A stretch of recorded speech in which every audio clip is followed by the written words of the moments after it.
What's going on, you Amazonian house cats? Today I'm doing the Scuf Impact review. It's not so much of a review, but it's more of a, what I like to play, my personal preferences. Basically how I set up the controller for my own gaming style. Anyways, guys, let's get right into this. No mucking about, as the Europeans would say. This is a normal controller. This is a, Scuf Infinity. Scuf Infinity. I'm not even sure if it's Infinity. Anyways, the PS4 controller, the old one, right? So this is the design. Just giving you a point of reference. These sticks, you couldn't swap them out for default PS4 sticks. You basically just had to use these Scuf sticks. But now you can. So this is what I use. This is the controller I've been using. It's the Scuf Impact, and basically you guys can see. Let me put them side by side. What the fuck am I doing here? You guys can see how much bigger this controller is. So if you have big hands like I do, it's just so much more comfortable. It's so much. How do I explain? It's just easier. It feels better in your hands than the default PS4 controller. So.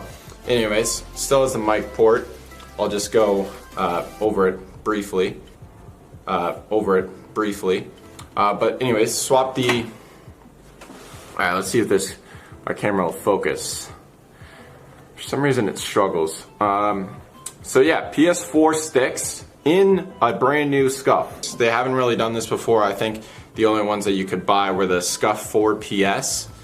With these, and you couldn't swap those out. So now you can swap out any kind of stick you want. Whether you want Scuf sticks, dome Scuf sticks, or you want the PS4 ones, you can put these in. So it actually feels great in your hand. I love playing with them. I think the design looks even better on the Scuf Impact versus the other one.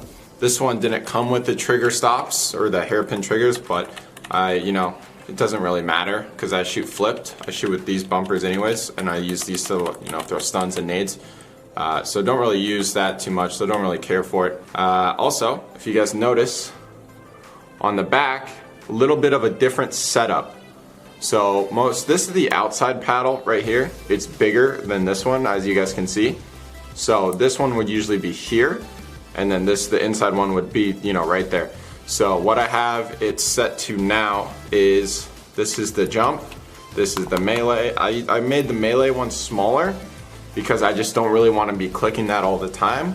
So for example, in IW, you obviously want to melee a couple times, but you really don't want to melee too much. So smaller right paddle for the melee, and then bigger left paddle for the jump. And I know some of you guys have been, saying, oh, well, the paddles for Scuf, they've been pretty average. But now, I've been playing on this for over 2 weeks, and it hasn't, nothing's happened at all. And back in AW, I was notorious for breaking controllers. And that's just how I like to play rough. I like to play with like a firm grip. And, when I hit the paddles, I hit them hard. And obviously they're still working. So, great design from Scuf. Absolutely love it. The controller man, if you got big hands, you need to buy one immediately. So, but with that being said, guys, proud of Scuf. Finally giving the people what they want in terms of a design, in terms of, people who don't really like the PS4 controller. Now you got something else to go to. So anyways, those are my thoughts on the new Scuf Impact. Be sure to use code Crimsix for 5% off. Also go ahead and pick up the Crimsix Scuf. I don't think designs get much better than this. So anyways, guys, be sure to leave a like on this video and subscribe. Other than that, it's time to fucking game. And I'm not sure, man, should I play Black Ops 2?